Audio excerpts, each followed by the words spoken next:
Well, welcome to the podcast, Tom. Thank you. Today we have with us Tom Costello with Discovery Senior Living, and he's graciously came on and has no idea what we're going to talk about. Don't know what I signed up for. And I believe CFO, correct? CFO, yeah. That's awesome. Yes. So our podcast... It's a matter of opinion, but sure. So our podcast is a little bit about founders, companies, and as you have grown and matured into a certain level and how you got there. But it's about a conversation with people that are here at For & Co. And we wanted to bring together some of the stories of why people are here. Secondly, most importantly, about yourself. Who is Tom? Oh, geez. What is he all about? So deep. Don't feel in any way you have to say a certain thing. It's just very conversational and just have fun with it. Yeah, great. Oh, sounds good. So with that, tell us a little bit about yourself, Tom. Oh, geez. Every time you get asked this question. Every time I get asked this question, usually I'm sitting in a boardroom, meeting some investors or bankers or whatever. And everybody goes around. So give a little brief introduction, and people start talking about, they went to school here, they're, Wharton School of Business, whatever, the Harvard right? undergrad, And every time it gets to me, all I can think about is that scene in Austin Powers, where Dr. Evil's like in therapy. He's like, I want him to tell him a little bit about himself. Well, the details of my life are quite inconsequential. And when you said that, it just flashed again. It was like, wish I had Mr. Bigglesworth. I could.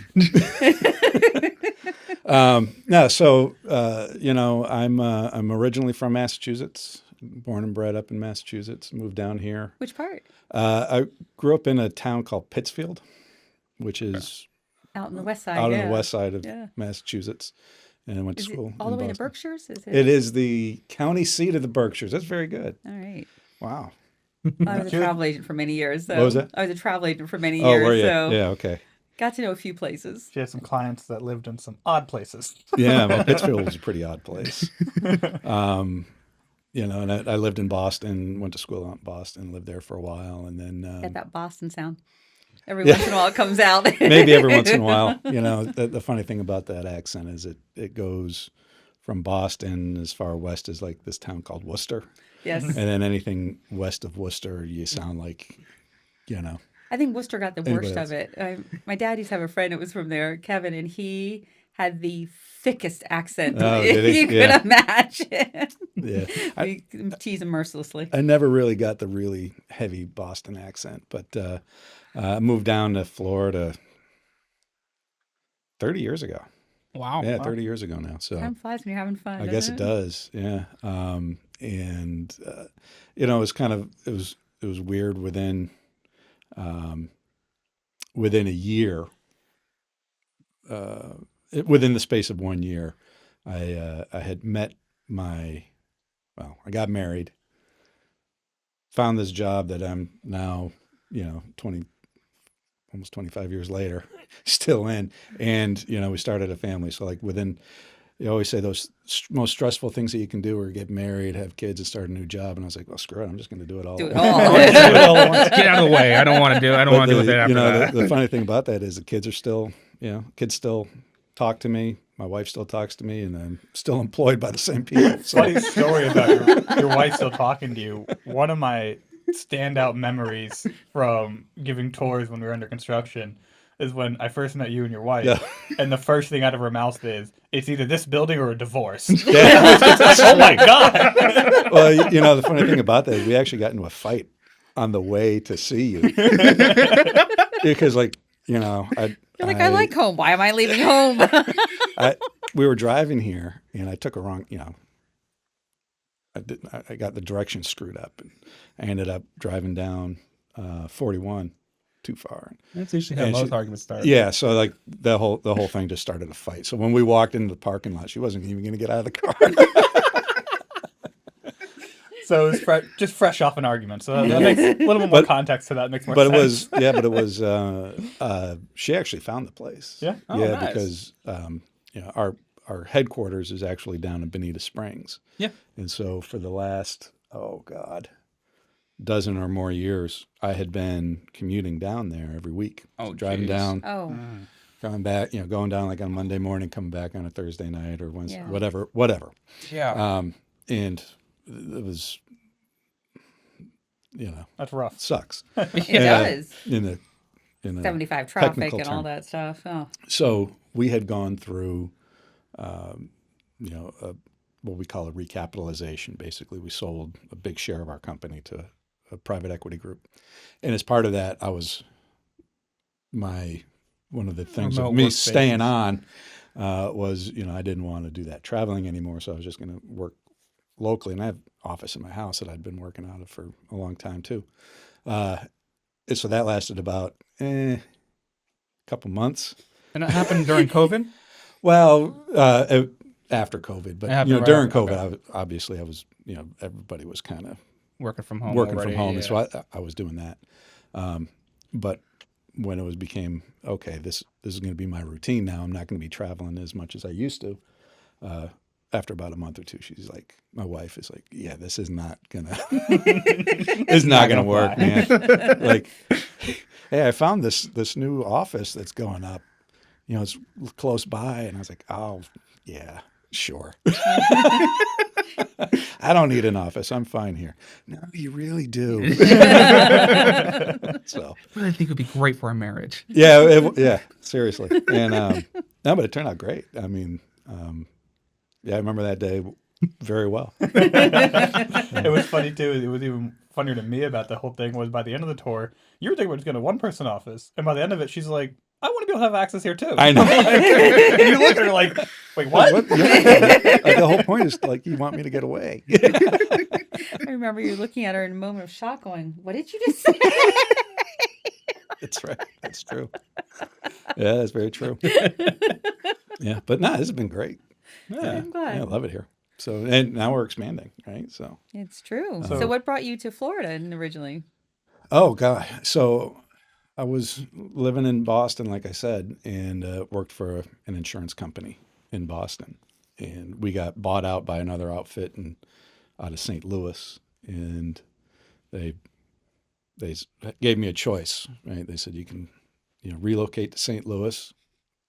I actually went out there to check it out, and I was like, yeah, I'm not going to go to St. Louis. Nothing against St. Louis. It's only colder than that. Yeah. I was like, not really my scene.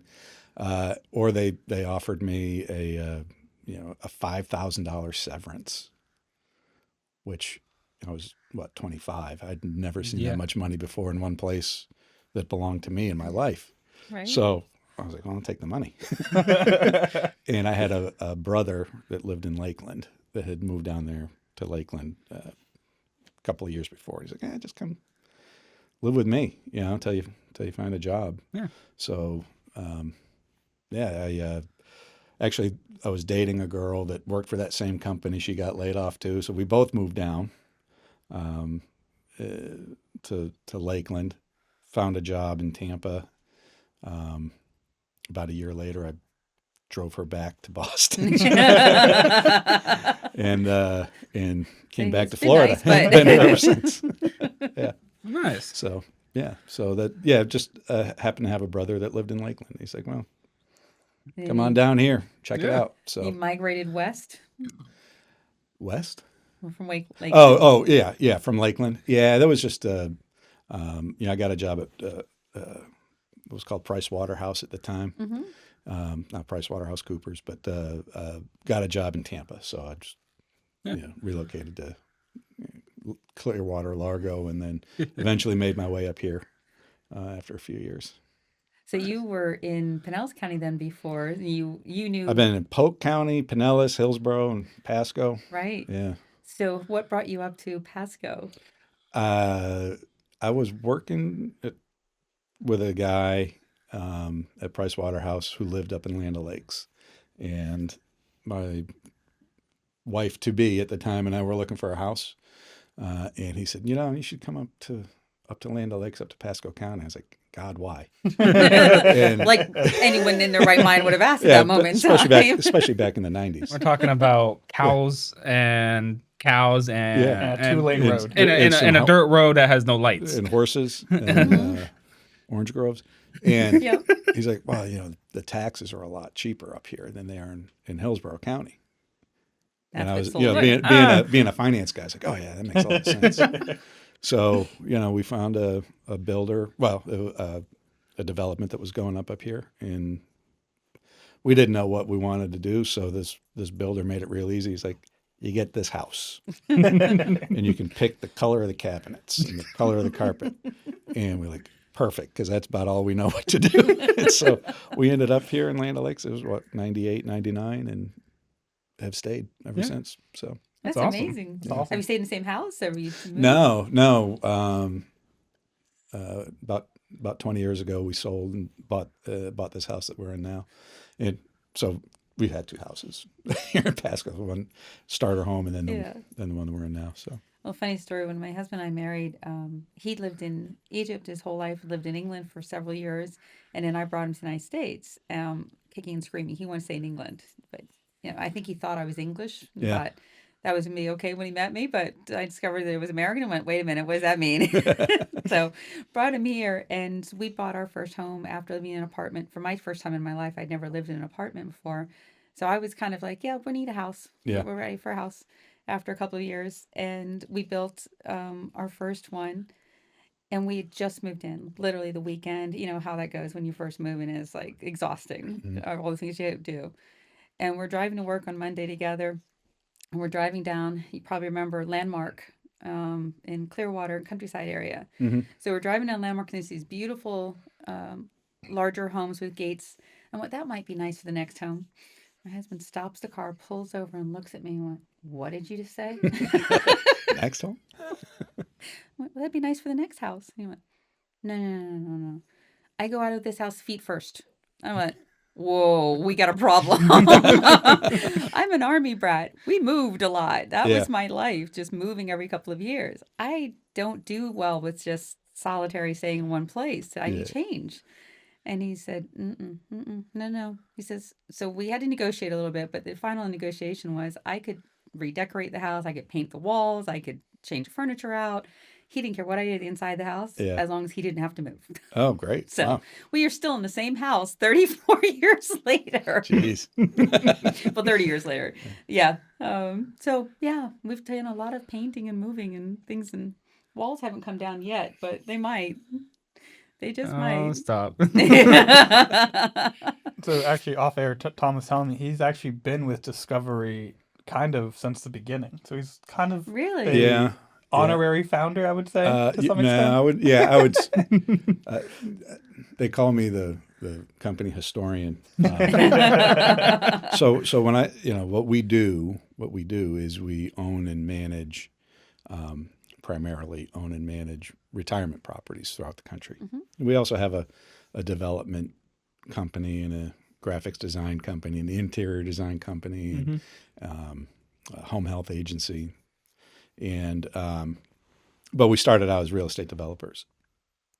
And when I joined the company, we had built one senior housing community, and it was in Sun City Center. If you're I remember Sun City. right, Yeah. by Ruskin and Waimama.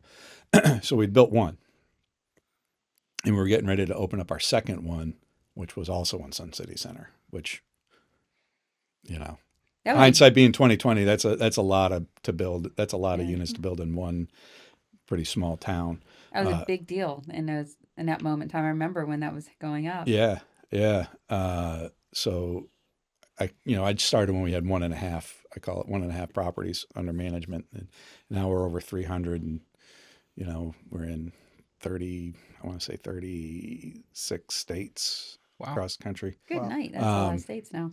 Yeah, it's a lot. So I've seen the company from a very entrepreneurial basically a startup company, A local company to a nationwide company. Nationwide. I think we're the not that the senior housing is that big of an industry. It's a pretty small industry overall. But within our industry, I think we're now the fourth largest operator in the country. Wow. That's awesome. Well, yeah, so going from I mean, from nothing that to deserves a like prop right number there. I was like, Seriously. it's been quite a ride. So You're holding on to the financial range. yeah. Hold on, guys. exactly. Wait, we might be going a little fast right now. So I'm not a founder by any stretch, but I've been there from pretty much the beginning. Yeah. Yeah.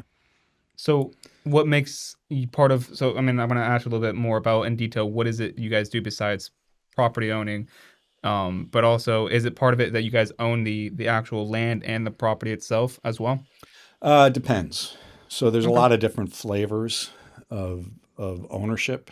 Yeah. Right. In any commercial real estate, I'm sure you guys are aware. You know, you could, you know, you can own it outright, be the owner operator. You can own it inside of a REIT. You can just have own the space. land, and you have a land lease, or somebody builds on top of it.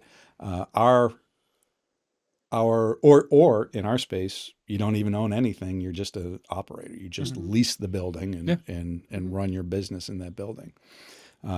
So we have a mix of whether we are the owner operator. If we're not the owner operator and we still have equity in it, we're a general partner, right? And our limited partners might be a large, publicly traded REIT or a privately held REIT. Real estate investment trust that's what a REIT, real estate investment trust, or sometimes we're just leasing the building from an owner, typically a REIT. We don't like that very much. Yeah. That's not our preferred method. Labor intensive, high cost. Well, it's not so much. It's labor intensive. It's a very labor intensive business, irrespective of ownership. You don't have control of your financials nearly as much. Well, you know what it is? It's more when you're in a triple net, we call it triple net lease, right? Where you're just leasing the building from somebody else. Your interests are not necessarily aligned. Correct. Yeah. Right. Especially when things don't go the way you think they're going to go. You still got that lease payment you got to make, and there's nobody else to help solve the problem. If you're owning it within a joint venture, right? You at least have some leeway. You have a partner. Typically, they're the 95% of the equity, and we might be 5%. When there's a problem, you have somebody to help work it out. Yeah. So, our preferred method would be that to own things in a joint venture. Yeah. Yeah. A lot less risk, a lot more alignment of interests between the limited partner and the general partner. Yeah. The upside's a lot more attractive too, because, like I tell everybody that works for me, everything is for sale all the time. Even though if you don't think it is, it's for sale right now. My dad not on the has market. the same logic. He loves to say, my best position I like being in is when I know the answer is no. Yeah. It's like when you know the answer is no, what do you have to lose? They're going to say no. Exactly. And it's very much the same. If someone comes in and wants to buy your pen, like, okay, sure, $1 million. You're like, well, that's way too expensive. Well, you're the one who asked to buy it. Yeah, right. I didn't ask to sell it. Yeah. So therefore, my cost or my price is $1 million. That's right. Yeah, that's right. So everything's for sale, just what price it, and you're willing to part with it. That's right. Yeah. And I guess there's multiple questions that's going to come from this, but I guess with the shakeout of commercial real estate after COVID, what's been your preferred ownership model or way of having a building or property? Well, pre and post COVID really doesn't make a difference from our preferred. What has changed is the opportunity set in front of us. So pre-COVID, we were doing a lot of acquisitions and some real estate. We were still doing some real estate development, but most of our growth was coming through acquisition. Okay. And those were being done inside of, several different joint ventures with different partners that we have. And that was great. Things were going pretty well there. What changed in our industry with COVID is you can imagine, if you can imagine in a congregate setting with elderly people, first of all, the restrictions Mm-hmm. on visitation. Yep. And that, families weren't able to come see their loved ones. Mm-hmm. Yeah. In many cases, they just were physically prevented from even coming in a building, Right. right? Because of all Health the concerns. Yeah, you trying to don't- keep Health everyone concerns. healthy. Yeah. right. And even then, you'd have to, if guests were allowed in the building, you had to quarantine off an area. It was very difficult Mm-hmm. for Keep it controlled. visitation. So what that resulted in many ways is people didn't want to move in, Mm-hmm. Mm. or more likely, families didn't want to move mom or dad in because they wouldn't be Right. able to get to see them, Mhm. right? And socialization, people, as we age, our worlds get smaller. Yeah. Mm-hmm. They just get smaller, and that socialization aspect in a senior housing community is undervalued in many ways, but is super important, Sure. right?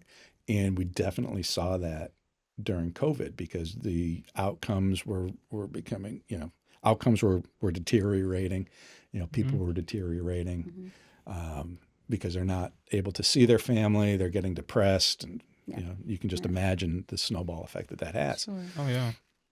So, what that translated to in an economic frame is occupancy decline, Sure. right? So as occupancy declines, all your fixed costs they're fixed. Yep. You still have to make your lease payment, you still have to make your mortgage Right. payment, all this other kind of stuff. So the industry really suffered, Yeah. right? So occupancies, on average, occupancies probably dropped nationwide, 15%. Mm-hmm. Yeah. Right. And that's the difference. But I mean, you guys can understand Yeah. that's the difference between, you're Being making money and Stable and And you're under not. and you're underwater. losing money. Yeah, That's and right. when your stabilization rate at 20%, I mean, you're only 5% off from Yeah. like. Yeah. So it's a problem, right? So Yeah. it was a big problem.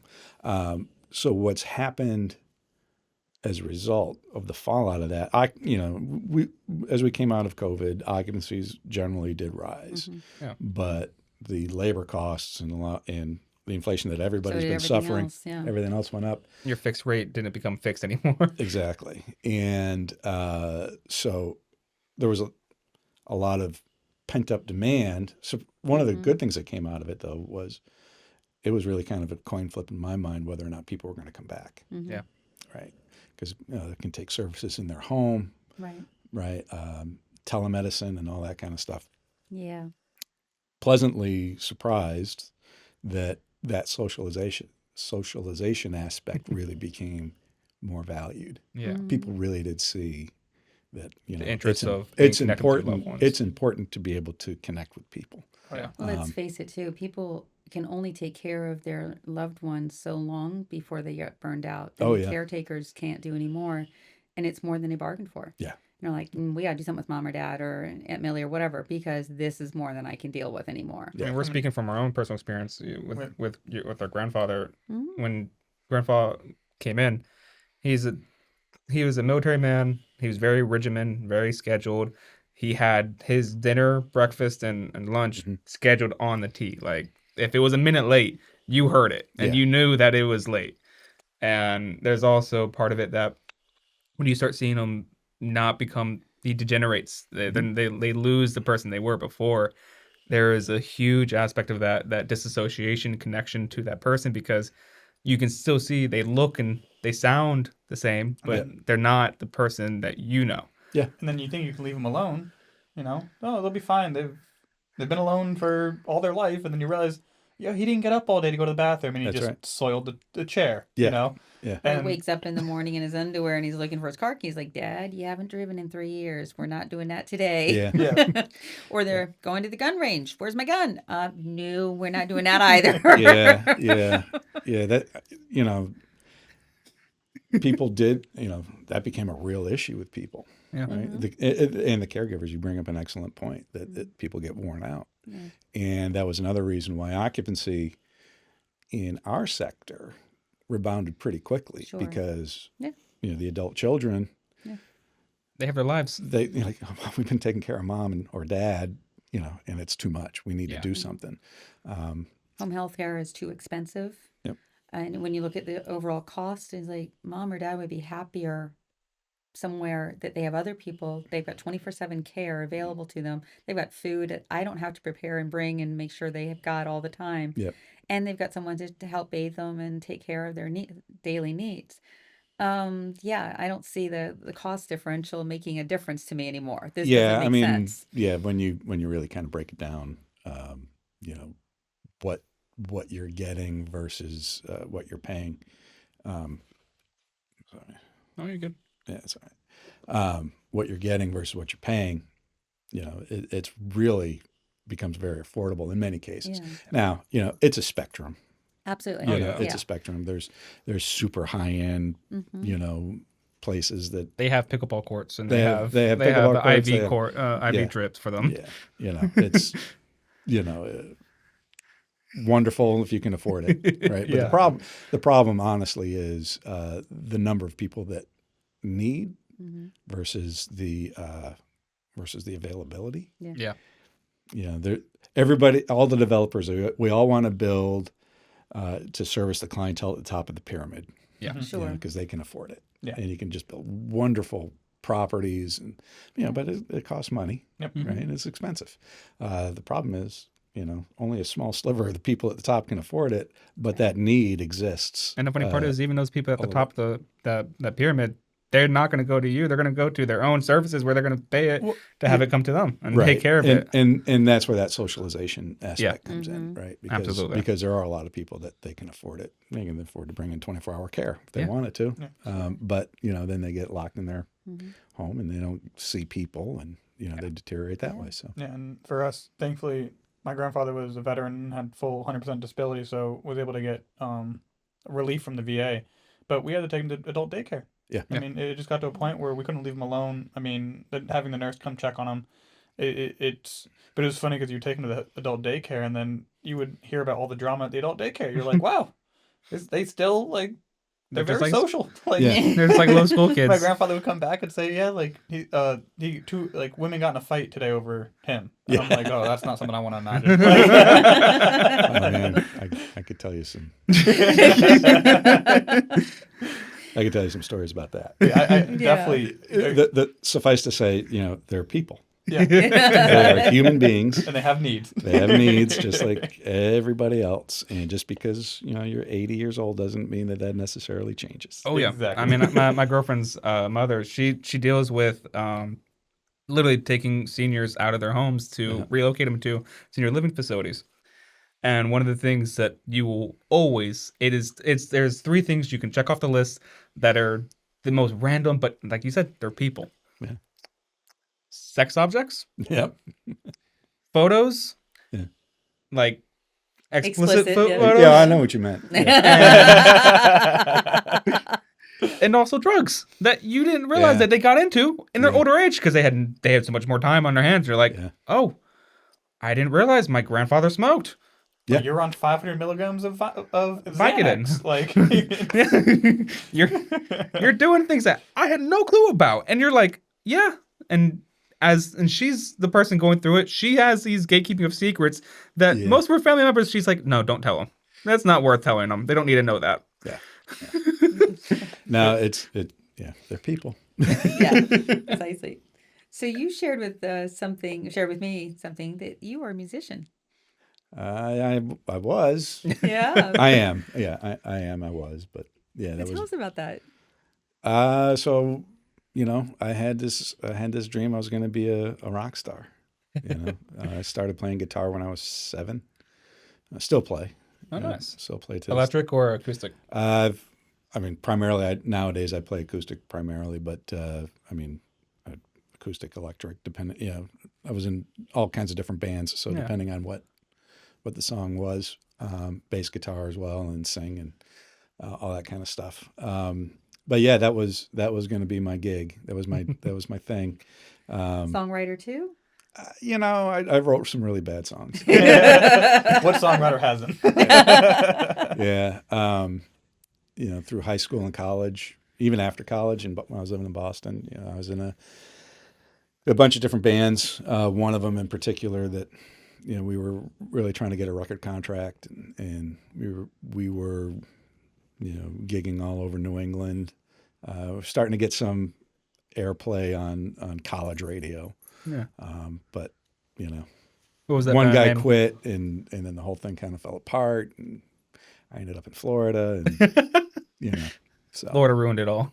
Yeah, Florida ruined it all. What was that band name? That band was called The Jesters. It's a good band name. I thought it was a great I band thought it name. was a good band name. My biggest claim to fame, well, I've got a couple, but the one I like the best is, I never served in the military. Uh-huh. But when I was in college, 1991, remember the Gulf War broke out, and, one of our really good friends of the band, but he was a Marine Reserve guy. And so as he was getting ready to ship out, we gave him, our cassette. It's like, hey, take it with you. So he took it with him. And his unit ended up, I don't know where they were, somewhere in Iraq, but, what they would do is they would set up these huge sound systems and just blast noise, all kinds of different noise, at the Iraqi troops. Right. Well, there's really tank famous for noises, the troop Iraqis. noises, rock music, whatever. And so when it was his shift, he would put our cassette in and blast it at the Iraqis. And, so You got a few Iraqi fans now? well, either that or, torture them, trying to demoralize them with my very heartfelt songs that I wrote. So I in a way, I feel like I contributed to the war effort. You probably have Definitely. people just wondering, like, who is that band? They Oh, say I can- Jesters. They shout across. Laughing. There's actually a artist that recently this happened to. So he's from I think he's from Detroit. I don't know if he's from Detroit, and he just ended up in Detroit. But he tried to have a music career in South Africa, Oh, wow. and basically tried to have a career. Didn't recorded a few albums. Didn't work out. Moves back to Detroit. 30 years later, I think apparently, like, he's the been like story. his albums are like of a generation. Yeah, Like, they're I obsessed know what you're with talking. him, I and know they who you're all thought he talking about. died and like passed away, and he was just hanging out in Detroit, living a normal life. Just, Like the Bagman or something like that. Like Yeah, I think I his know who name you're was- talking about. His name is Rodriguez something. Yeah. That's what it is. Yeah, that's and what it like is. just became like people were like, oh my god, he's still alive. Like, He's a living legend. That's right. Yeah, I just saw something about that. Yeah. I don't know. You might want to, like, Shazam some of your songs Yeah, out maybe- there. maybe- See if maybe you I'm- can pick them up. Maybe I'm huge in Iraq. I think you are. I don't know what you're saying, but I like it. Yeah, but it's music is I've loved it my entire life, and it's one of those things that you have to be willing to starve to do it. oh yeah, And I wanted to be a sound engineer. Oh, did you? I wanted to be like a producer / sound engineer, and I wanted to be a roadie. I wanted to do all that, and then life happens, and you're just like, thank God I didn't do any of that. Yeah. Like, yeah, Oh and yeah. there's so many. I was just in New Orleans a couple weekends ago, and like I love to go to New Orleans. I love to go to I Nashville. love New Orleans. Just such phenomenal musicians Oh my there God. that I look at. I watch them, and I'm like, man, these guys are just. However good I thought I ever was, Oh, yeah. these guys just are, levels ahead of me, and they're playing for tips. Yeah. Uh, They're living off the street of Bourbon and Yeah. just playing it. And Yeah, that's you good know. though. And it's so That's- it's true, but you have to be you have to be willing to starve Right. to do it, and I decided I was not willing to starve, so went a different still- path. You do any gigs these days? I haven't done any gigs since COVID.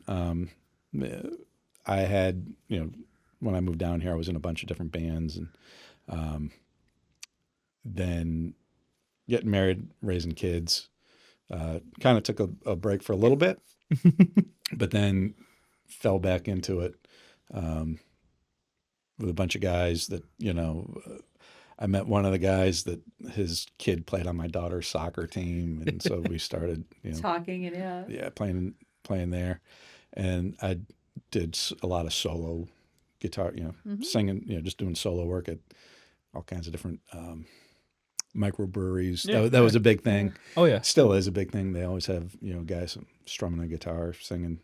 So I was doing that for a long time, and then COVID hit, and I kind of took a break.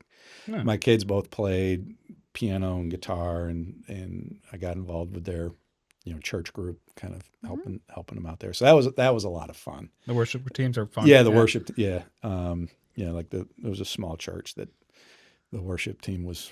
It needed some help. Needed some help.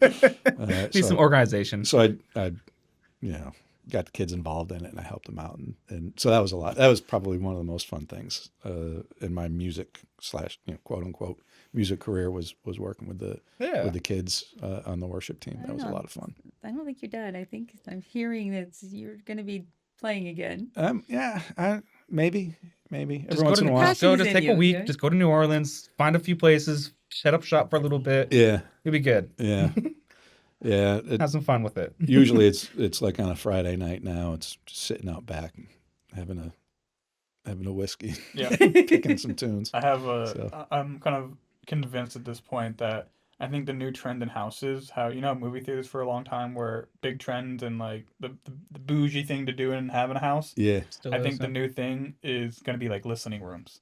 Oh, There's a lot yeah. more audio coming back. Yeah. People listen to podcasts or audiobooks or Just just music. Yeah. music in general. Yeah. I think having a room where you basically have 2 lounge chairs and a couch and maybe your whiskey bar or cigars or whatever your vice is in that room as well. And it's a screenless room just with a bunch of speakers and just being able to like listen to an album. Like it's like one of my favorite pastimes, just listening to an album from top to bottom. While you're Yeah. scrolling. Yeah. What's sad is you don't really, most albums that come out now don't have that thread through them anymore, right? Like used to be certain acts anyway. How you introed is how you start. And Yeah, set there was the album. there was kind of like a theme to it. Yep.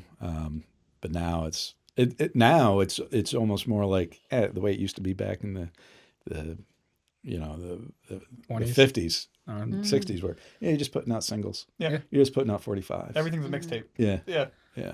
That's your Taylor Swift, and you're just putting out an album about your ex, the whole thing. Yeah, right. It's all about the ex, the one ex, till the gosh. next album. I think that the only way she stops becoming famous is she gets married. She knows it, and that's The breakup why. album. No. I think, or she's gonna have her best-selling album by getting a divorce, getting married, and then getting Oh, man. divorced. Then she finally is out of that age She hit 17. trillionaire status of that. Oh yeah. She's gonna be at that point. She'll hit the single moms and going from there. Yeah. But that's very true. It's I one of my favorite things just like from albums is just song transitions. Yeah. Like nothing's better than a good song transition, and it's like it's having that forethought of like we're gonna write this song into that song and we're just gonna continue it. Yeah. It's basically like the album becomes one long song, Yeah. right? And it's kind of it's a Yeah, there is a real art to whether it's on an album, right? The order of the song, or if it's even playing live, the order of the songs. Yeah. Right. Like when you go to see a big concert act, I mean, it's all scripted out. Yeah. To begin with, so they've already thought that through very, very well. At kind of the lower levels that I was at, I mean, we would agonize like, all right, we got a 45-minute set, we got to hit these, We hit the best. got to hit them fast and hard, and then and then we're gonna drop it back down and then come back strong, and I was like all kinds of dynamics that go into it. And it's a lot of. And then somebody always screws it up by like, or request. Oh, you got to play Dirty Water. It was so funny. My college formal, we went to New Orleans like we normally did for 3 years straight because we loved it so much. Yeah. There was one band that during the day they were just playing their gig and they had a sign on their tip jars, "We'll play any request besides Freebird." Like we're not playing Freebird. And my buddy's like, Or Stairway to Heaven. they're gonna play Freebird. I was like, I don't don't think they are, buddy. But, so he drops his $5 in for a tip, and he goes, Freebird.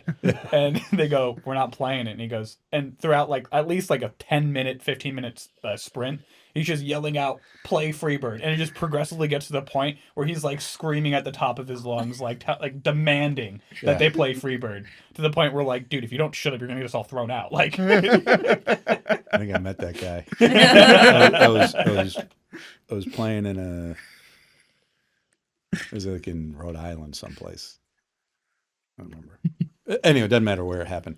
So we're playing one night, and it was a cover band I was in, and there was a guy there, but he wanted to hear "Dirty Water," which up in Boston, that's the song. That's Boston. Right? So play "Dirty Water," and I'm like, I'm not playing "Dirty Water." It's been played already twice. Like, this night. first of all, we don't play that song. Bar next door, someone's playing it. Don't worry. And the guy was like, same thing. He was getting belligerent, wasn't saying it. And I was like, dude, we're not playing "Dirty Water." And so I was up front, and we're standing on a little riser, which is probably it wasn't big. It was maybe like 2 5 feet, or 3 5, feet. not even. It was Oh. small, right? A small riser, 5-6 inches, right? And I'm 6'2". Yeah. And this guy got up, walked up to me, and we were looking eye to eye. And he's like, play "Dirty Water." I was like, guys, "Dirty Water." Let's go. What key do you want to do it in? The man asked, we're doing it. Yeah, okay, I see your point. You make a great point. And he loved it. He was like, we butchered the hell out of it, I'm sure, but he loved it. He's like, awesome. Thanks, guys. Oh, God. Okay, thank you. That's all I needed. We're here to please customer service at That's its right. finest. That's right. Yeah. They say the customer's always right, but So how do you balance sure. the creative side of you and the analytical financial brain of Being a yours? CFO and a musician. That's a really interesting question. There's a surprising amount of creativity In finance? in finance. Yeah. Well, there is. that could be construed different ways. Right. Staying within the lines of GAAP and Just like a coloring book. IRS, Yeah. staying within the lines, right? The creativity comes in that I've found in my career is in the modeling of a business plan. okay. Right. Yeah. Very true. So for example, kind of in your experience when you guys built this, right? You had to develop a pro forma, right? Or a financial model that says, okay, X for the land, construction costs, Operation financing costs. costs, carry costs, breaking, what are all these breaking points? The ownership structure, what does that look like? What are the splits between the owners? I have no idea what your ownership structure is, but typically, obviously there's going to be different levels of partners, and how does that work? And how is all of that supposed to come together to have a successful project? Yeah. Right. So there's the creative side of number one, just intellectually trying to put that together. Then number two, putting that into an Excel model that works and that is flexible enough that you can change any type of variable, and it will promulgate The through algorithm your will model and give you through. an outcome. Right. I found that fascinating, just trying to, because basically you start with a blank spreadsheet and you got to create something out of it. So the creativity to me was like, all right, I'm not playing music, but I am going to take what somebody tells me, what they want to have happen, put it on a blank canvas, and just build it out for them. Yeah. Right. So there is a surprising amount of creativity that It's goes like building into an that. album. It is, I Very mean, true, people always yeah. think, oh, creative needs to be artistic in some way. Yeah. And, it can be. But it's really, how do you solve that problem? Yeah. Right. And So I'll I've- tell you a short. Sorry, I interrupt you. We did a little thing when we went up to Hayworth in Michigan, and they had us go through a shortened seminar of your corporate structure. Right. So you have your reds, your greens, your yellows, and your blues, and each color represents a different Characteristic characteristic of personalities. a personality within yeah. a company. Right. Reds being the financial order, things must be a certain way. You It know, has this is our procedures. It has to do compliance this. departments, our Some HR background. departments, our finance departments. The greens are the creatives, right? The reds are, the blues are the strategic thinkers and sales a lot of times. The yellows are make everyone happy. You know, it's the customer service and all those things, right? They're the front-facing people. So we all kind of aligned into different colors. So we're four of us. And Pierre went into green with the creatives. And then they started asking more questions. And we all looking at each other and like, you got to move blue. Move blue. He's like, but I'm a green. We're like, no, you're not. You're a blue. And to give context, Hayworth is the furniture company. So the Yeah. reason why they did that was to what's the best layout for furniture depending on a Characteristics. team's characteristic, Mm-hmm. right? Where you have your analytical people, they want order, symmetry. Like everything has to be logical and make sense. Yeah. Whereas like your creative setup, it's fugazi. None of it. Yeah. Just let it go. Like It's organic. They'll figure it out. Yeah. Like, and then you have your yellows who are like the people nurturers. It has to be people focused. Yeah. All wanna- about socialization. You want to be together. And then you have your people like me, where your blues, where you're very much just like, it can be creative, You but it want has a to little be bit of both. there has to be creative order to it. Yeah. You know, it's kind of like, Yeah. and that's what in this whole process of everything, when I was young, I struggled, like, what is my talent? Because I had kind of like identity crisis being like a soccer player my entire life, from like the time I could walk all the way till I was like 16, 18. And then when my dream died of being a professional soccer player, I was like, got to reinvent myself. Like, I don't even know what that looks like. And it was going from like, how do I work hard? What does it mean to work hard and like know what your skill is outside of a sport? Right. Because it's very straightforward, like with like music or sports. If you're good at something, it's very transparent. Like, You're the singer. very You're the obvious. singer. Like If you're you're the fast, quarterback, you're fast. the quarterback. Yeah, like, Yeah. it's You're- not hard to figure out. Where this, it was like, I don't even know what I'm good at. And I through this whole process, I realized that I'm a very creative thinker. Mm-hmm. I like problem solving. I like word problems. I like things that are very abstract, and they take a lot of thinking and analytical, and I love spreadsheets and whiteboards. Like, those are my favorite things. There's where I was going. Like, You too. Love a spreadsheet. Yeah. I love a good spreadsheet. I love a good whiteboard. Like, it's, That's the one thing I'm missing in my office is a whiteboard. Yes, that's true. But you have a beautiful office. Thank you. Yeah. Thank you. Yeah. I like Quite it there. nice. Yeah. But it's really, you're very accurate in what you say, that it is a lot of creativity that goes into creating a spreadsheet that makes sense. And it follows a story and a pattern, and it gives you a complete picture of something. So we walked into the finance meetings for this building project and to present it to banks. And they say, okay, where's your pro forma? Here it is. And, you know, you've got your spreadsheet and everything's all done with it. And they're like, okay, who prepared it?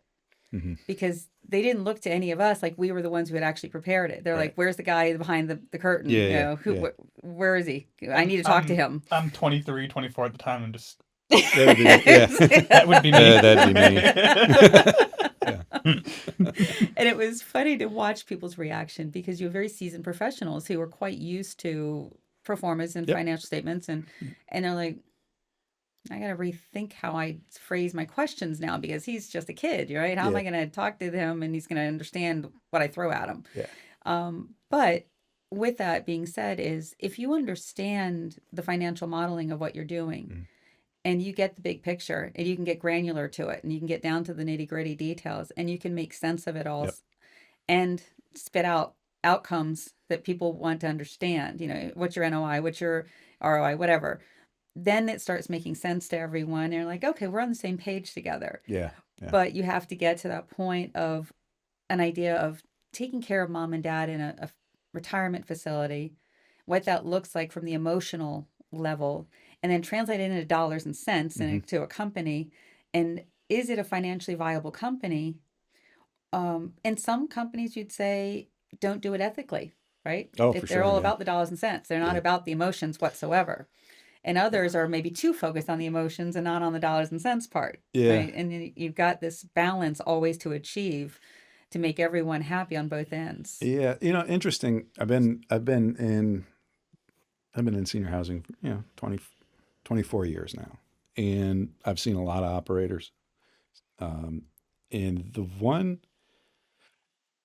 there are unscrupulous people, For Just sure. are in every industry. For right? sure. There are. In my experience, the operators that I've come across, and whether it's, just because I'm buying one of their properties or, just networking with them or whatever, what I found in this industry that's pretty consistent is the people that are in the operation are there because they love to do it, because they want to take care of people, Yeah. right? They're all doing it for the right reasons, right? Where you get to some of perhaps the unethical or the unscrupulous people might be way back in the background on the financing Right. that I've seen, where I've decided, yeah, I would never get into business with you. I don't trust you. But it's not it's not the people delivering the service. Correct. It's the giving the commands It's behind giving the commands. Yeah, it's not, or not having the correct resources. And those are very few and far between. I could probably count on one hand the number of people I've met in this business that I think are in it for the wrong reason. I mean, obviously, we're all in it to make money, right? Unless It's a you're business, in a a business, not-profit. no matter what. It's a business. Yeah. And even those nonprofits are trying to make a profit so that they can advance their mission, Yeah. right?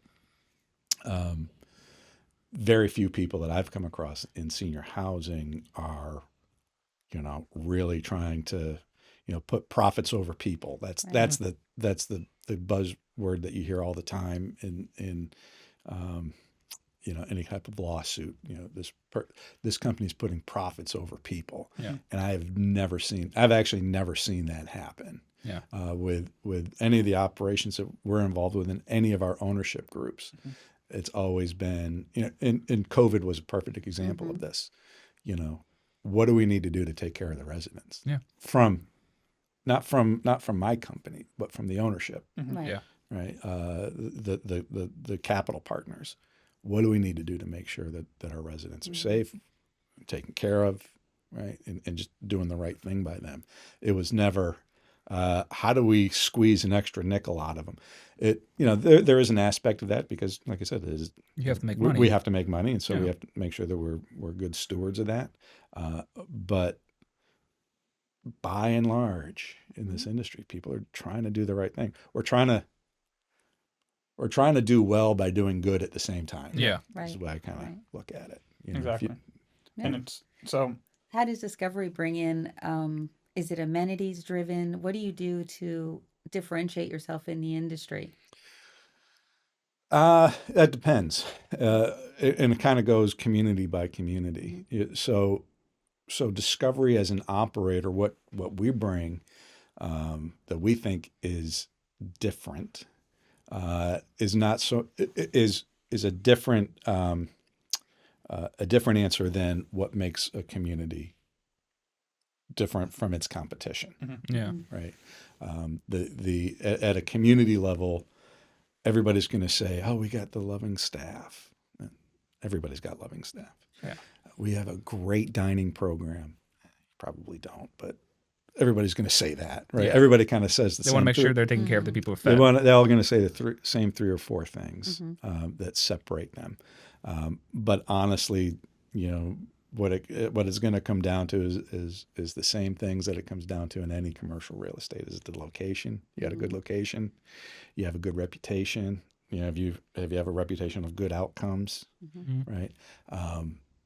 That's really what's going to end up separate you, Yeah. and the leadership in that building, right? If you have in our business, we call them executive directors, the person that's running the show, and in a senior housing community, if let's say it's average size of 125 units, right? That's pretty average.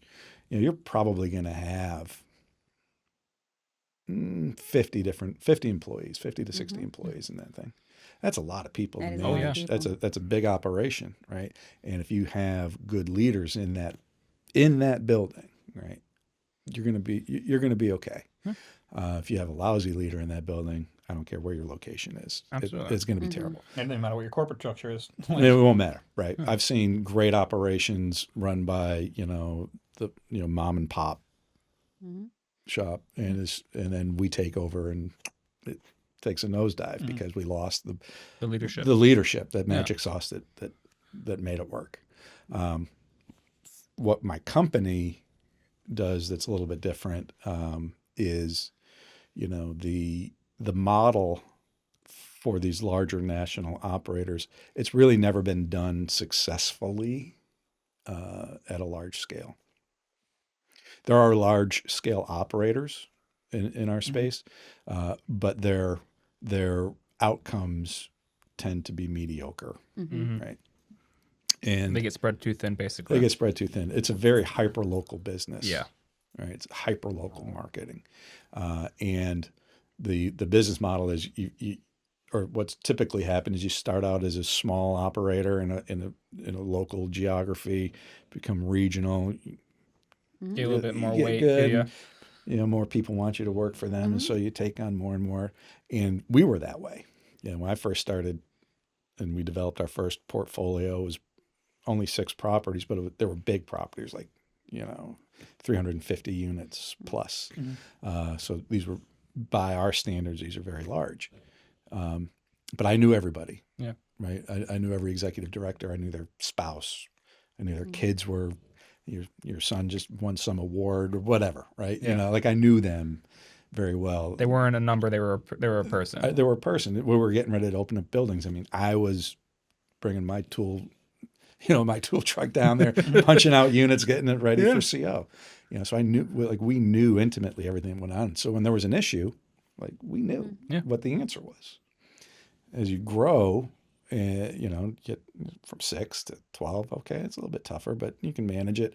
From 12 to 25, and okay, now who's that guy again? Yeah. Oh, right, that's, Bob. Oh, yeah. Right, okay, right, remember. Then when you get to 35, 40, now you're really starting to lose that. You said Bob. What Bob? I know 25 other, Yeah, 20 other Bobs in just the state of this Which building, California. which state? Yeah, and so it becomes harder. Yeah. It becomes harder. So in the typical structure is, you just put in, more layers of management, more regional management, more Pyramid style. more bureaucrats in between. And so what used to be a very targeted answer to a problem now becomes more generic, right? The higher you go, the more generic the answer becomes. And so your outcomes become generic or mediocre.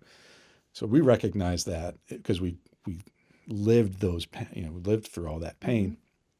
And as we've expanded, we've kind of taken more of a franchise approach. It's not a franchise by any stretch, but it's conceptually, what we have is we've created as we've grown and outside of Florida and some of our other core areas, we've created these small regional management companies, because in our business, the regional management companies are the ones that do the best. So well, why don't we just make our own regional management companies? They have their own president and, their own management structure, but they are limited to certain markets, limit the number of communities that they can manage, and allow them to have that intimate knowledge of their markets and the people that are running their buildings. Right. And then all of the whiz-bangery, that a large organization can bring to bear in terms of, business intelligence and data analytics and, Office of General Counsel and all types of back office type support that a small operator can't afford.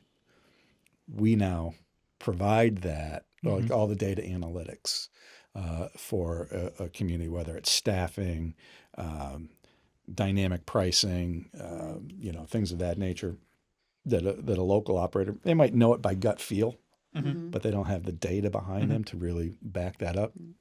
That's what my team here Bring you to a does. financial analysis and go, okay, well, you're spending $1 on a roll of toilet paper.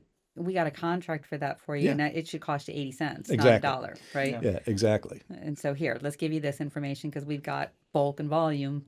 behind us. Right. You have the availability of That's- resources at a larger scale that Exactly. as a smaller style that you normally wouldn't have. Exactly. And So- you are their support staff, and rather than they're your support staff. Right. And Right. But that's- at the same time, you're giving them autonomy Yeah. in the regional level to make decisions and That- to do that's right. business to the That's- best of their abilities. That's exactly right. That's why I kind of liken it to a franchisee, Mm-hmm. franchisor type model, because the franchisor, they're going to be hands off. You guys have your own business. You need to run it yourself. Exactly. But they're going to provide support in terms of marketing, collateral, and systems and processes and things like that. So it's very similar in that respect, although it's not a traditional franchisee Yeah. type And model. So in terms of model, I mean, would you guys liken yourself more to a hotel model or more of a restaurant franchise model? In that sense? Probably more like a hotel. More like a hotel. Is probably the easier way to think about it. Because take Marriott, right? So they've got their flagship brands, Marriott brands, but then, you're going to see the W or whatever in JW Marriott in your primary markets. Yep.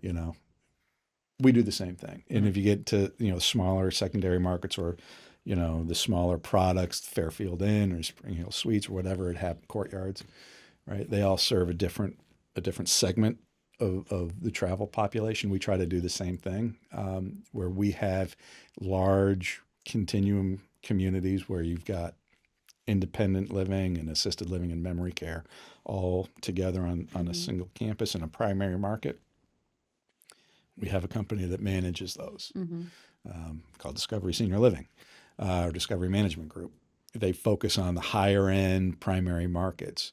If it's a smaller, 100 unit AL memory care in Burleson, Texas, small secondary market, that's a different business to run than, a high end in downtown Dallas, right? So we have another company that just focuses on secondary market AL memory care in Texas called Marriott Senior Living, right? We have similar type of thing in the Carolinas called Terabella Senior Living, and we have one in, up in the Great Lakes called Lake House Senior Living. So they have these different brands, just like Marriott has different brands Each for has a different types flavor of to products. it, Yeah. so to speak. Exactly. And it's the more I hear you talk, it's the more I've kind of dawned on me that we're very much similar in a lot of ways. One, we both have to deal with the development and the operations Sure. of it, and then it's two is how do we serve communities in areas that we know we need it, but they don't need this Right. type of model. They need something A little different. little Let me different, get Yep. tweaked. more Yeah. more niche to Yep. what their demands are. And so it's the more I hear you talk, it's like, wow, maybe I could lean on you more to Yeah. like pick your brain a little bit to maybe avoid Burn some some mistakes, spreadsheets with each other. and kind of think about expansion, because for us, we want to expand, but we're not gun ho on one strategy yet, just because one, co-working is such a new industry in terms of, I mean, it's only been around less than 15 years. Yeah. So in terms of a lifetime of an industry, it's very new. a newborn and still. Also, we're also having a problem solve, just kind of like you guys, is how do you take care of elderly people in a way that's it works in a business model, but also works for the people Right. that you're serving. And it's for us is how do we bring this to areas that we know we need it, but do it in a way that makes sense for us as operators and as a model, as a business model, and makes sense for the people that are going to be using it. Yeah.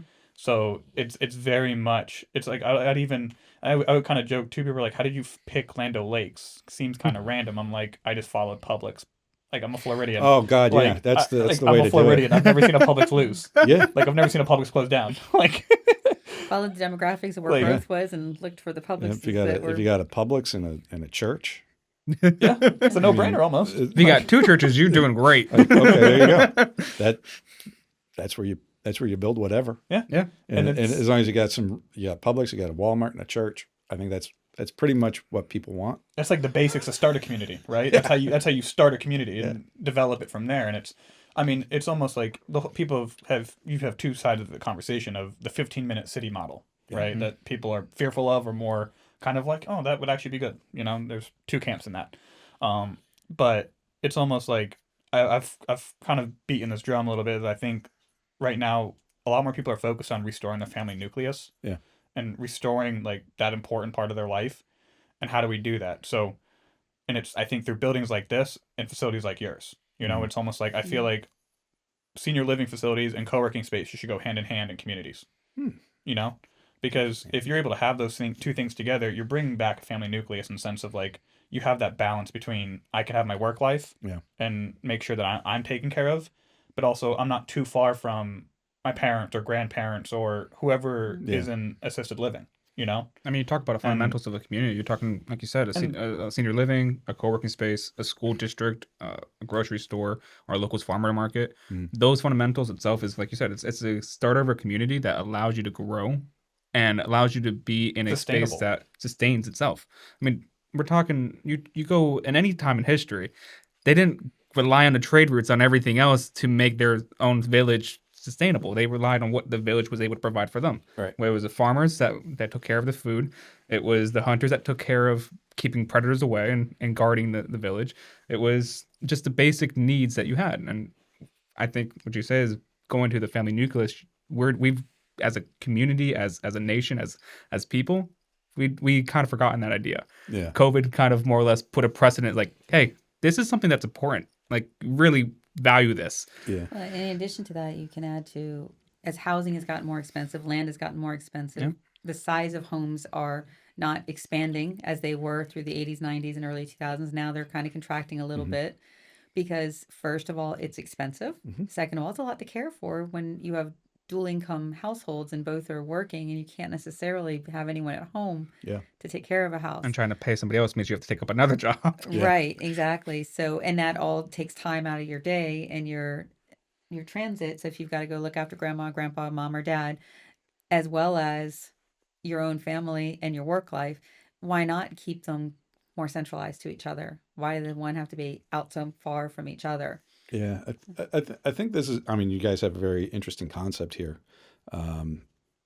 because, you know, the timing is good too, because the workforce has changed, particularly after COVID. I mean, not everybody, most people got, if you're in type of a corporate job or office setting, you're working from home.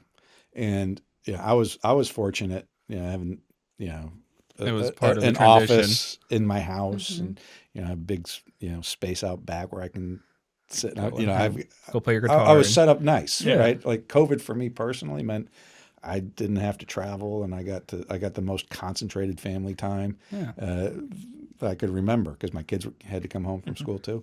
But that was my experience. There's a lot of people that didn't have that experience. That their husband and wife, they're both trying to work from home. They don't have that office, and one's in the kitchen table, the other one is working in a closet. Right. They're both on video. Or they're both trying to be at the kitchen table, going, "I don't like it when you're on the phone and I'm trying to work." My favorite thing during COVID, because we were really into stocks, is watching CNBC, and literally the host was in his kitchen. Yeah. Like he was.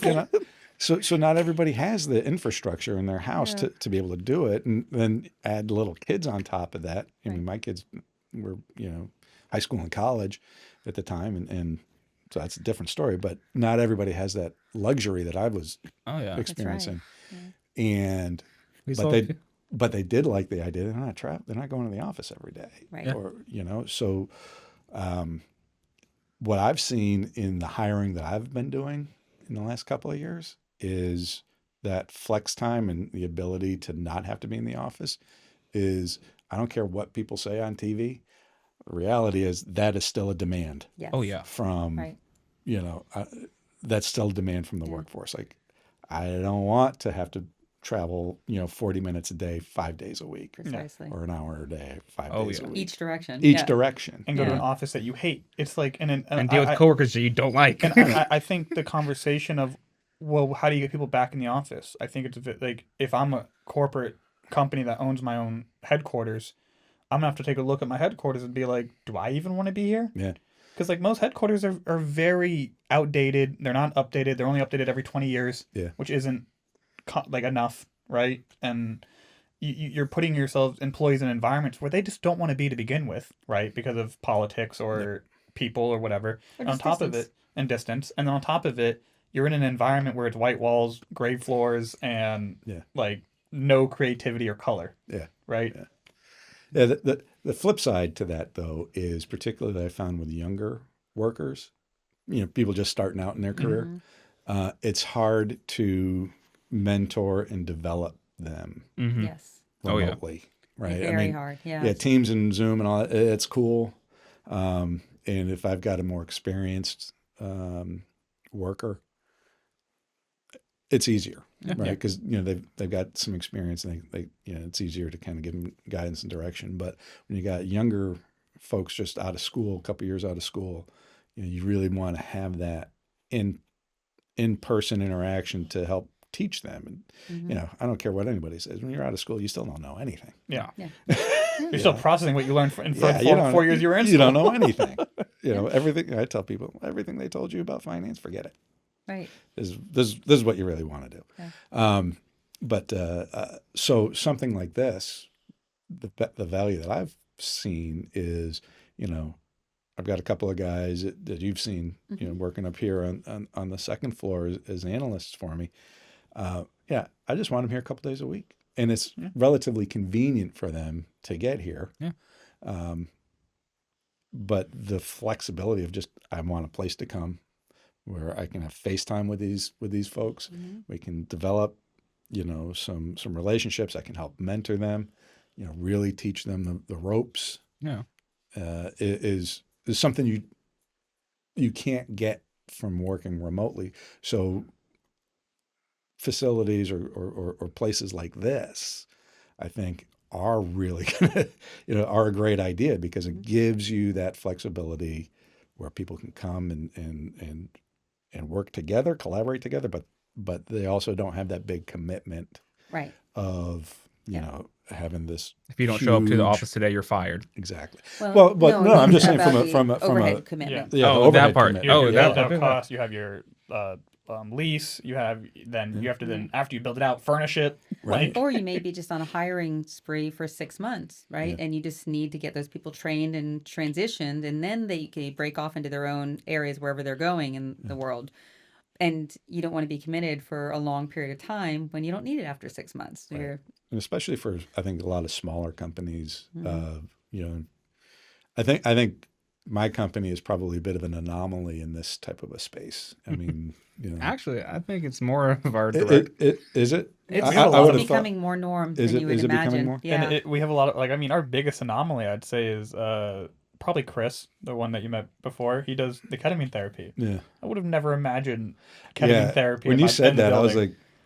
like like ketamine? Yep, you heard right. trust me, because when I first heard about what ketamine was, I was in college, and people were like using it recreationally, just like a Yeah, party you're drug. on a K-hole. Yeah, exactly. like, And wait a minute, that's wait. what I was. That's how I knew ketamine when I first heard about it, and then I got to talking to him about it. And between just kind of staying up with the news and psychedelic research, it's basically it's a psychedelic therapy for PTSD, Yeah. and it's done absolute wonders. And he was telling me how they even use it in because Chris was a army medic. Yeah. They use it as a local anesthetic.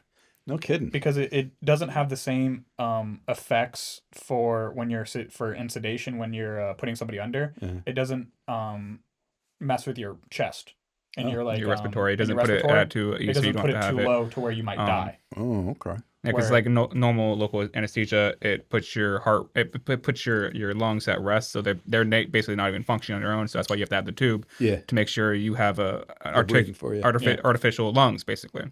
So ketamine, your lungs still function. They still operate. Your organs are not shutting down because your entire body's basically put down to rest. It's just letting your nerves basically reset the Actually, we have another member that I think takes the cake for the biggest anomaly. tattoo. No. So we have she's a wax lady, so she does Oh, no. waxing.